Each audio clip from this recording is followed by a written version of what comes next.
Hey Wargamers, today Warhammer community gave us a preview of what the new terrain rules will look like in 9th edition. Now, this was probably one of the most anticipated aspects of the new edition, moving from a very simplistic model of terrain rules to something that is at least a little bit more sophisticated, and it looks like it's quite a bit more sophisticated. So we're going to run down what this awesome preview told us today, and for the most part I think it looks really good. There are some things that I think are going to need a day 0, day 1 FAQ though, so we'll talk about that. Okay, so they gave us this preview of suggested rules for ruins and for armored containers, and you can see right off the bat it's very clean, very organized, but we have two things that are used to define the traits of a terrain piece. The first is the terrain category, and the second is the terrain traits. So what does that mean? Well, terrain category is actually very simple. It just means whether it's a hill, an obstacle, an area terrain, or a building. Those are the 4 types of categories that terrain can fit into, and those rules themselves don't seem to actually tell you anything specifically about how it functions. It's more of a descriptor of the physical appearance of that piece of terrain. So like a hill obviously looks like a hill. Obstacles are presumably going to be things that just kind of get in your way. Area terrain is going to be scattered and dispersed, not necessarily a very well-defined structure, maybe like a woods even. And then buildings are going to be, buildings, of course. So this seems to be more related to the size and shape and arrangement of the terrain piece than the actual rules that it provides. In the preview, they say that hills really don't offer any cover, and that obstacles generally give you a +1 to your saving throw against ranged weapons. And when we look back at those examples, we can see why that is. It's because of these terrain traits. For ruins, that includes scalable, breachable, light cover, defensible, obscuring, and for armored containers, that also includes light cover and scalable, but it has an additional special rule of exposed position. Now, we know what some of these mean. We don't know what scalable or breachable or defensible or exposed position means. I'm guessing that scalable means that you can climb it if you're infantry. Breachable probably means that you can move through it if you're infantry. Defensible probably means that you can you can shoot out of it. And exposed position probably means that you don't get cover if you're on top of it or something like that. But we do know what light and heavy cover do. Light cover gives you 1 to your saving throw against shooting attacks, and heavy cover gives you 1 to your saving throw against melee attacks, unless you were charged against this turn. So both of these make sense. Light cover is just, cover like we know it today pretty much. And then heavy cover is a step beyond that, actually giving you some melee defense. And I really like this inclusion. It makes sense that if you were staying behind a barricade, for example, or a huge pillar, you'd be able to kind of dodge and weave your way through that in a way that would make it more challenging for your opponent to hit you. So yeah, this is cool. I like it. It allows you kind of more of a gradient of saving throws that you can gain from this new system. And importantly, it doesn't add, like 1 or 2 or 3 to your saving throw. It just gives you different situations where that saving throw is applied.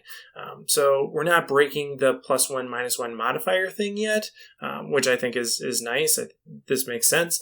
But it gives you, benefits for being in thicker cover than just a +1 to your cover save. So that's cool. Or rather, I should say armor save. The big beastie, though, is the obscuring trait. It says, if this terrain feature is at least 5 inches in height, then models cannot see through or over this terrain feature. This means that one model is not visible to another if you cannot draw a straight line, 1 millimeter in thickness, between them without it passing through or over any part of this terrain feature.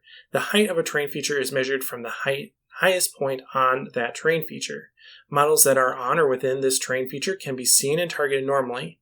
Aircraft models and models with a wounds characteristic of 18 or more are visible and can be targeted even if this terrain feature is in between it and the firing model. Note, the reverse is not true.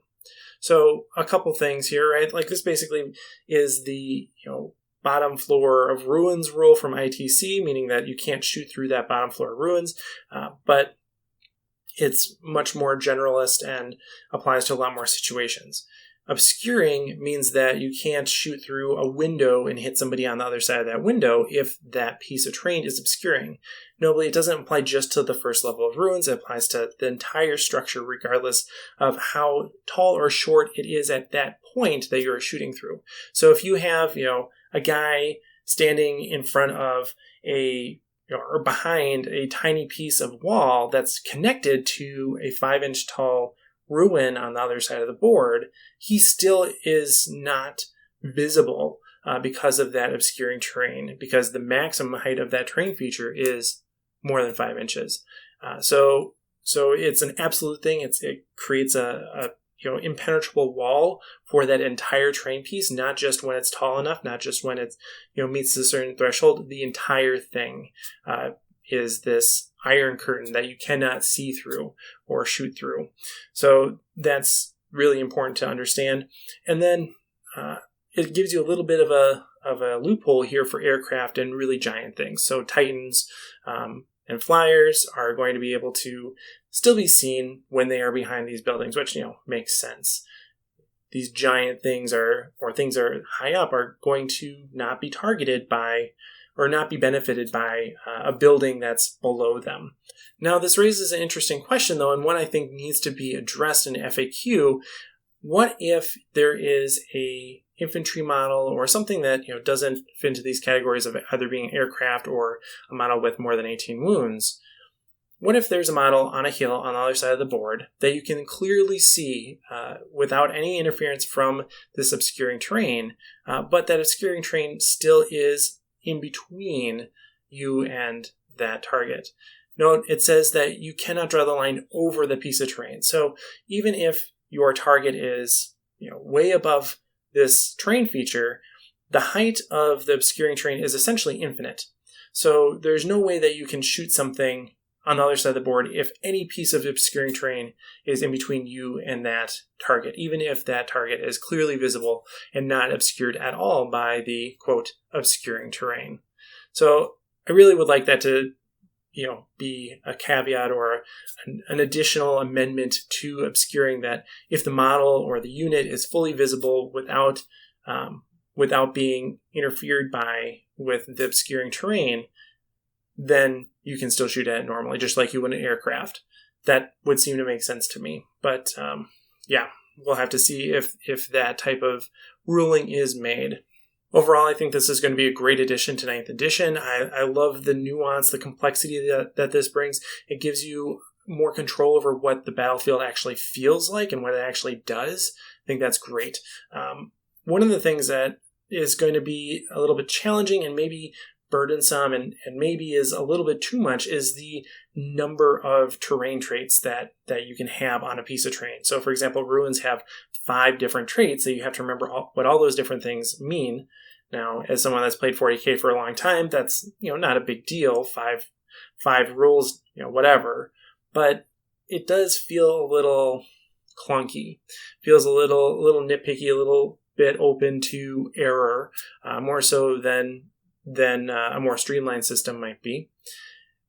Not that that's necessarily bad or that that's a cost that could be avoided, but it does seem a little clunky. And so I can see people potentially having challenging arguments or disagreements about exactly which terrain traits should apply to this specific piece of terrain, especially if it's not something that is predefined by the rules. It just seems like it could be a potential source of bickering. Yeah, like I said, overall, I think this is really cool. I'm excited to have this complexity and the presence of the terrain really impact the game in a way that it hasn't for a long time. So let me know what you think in the comments below. What things you like, which things are you a little nervous about? Either way, let me know.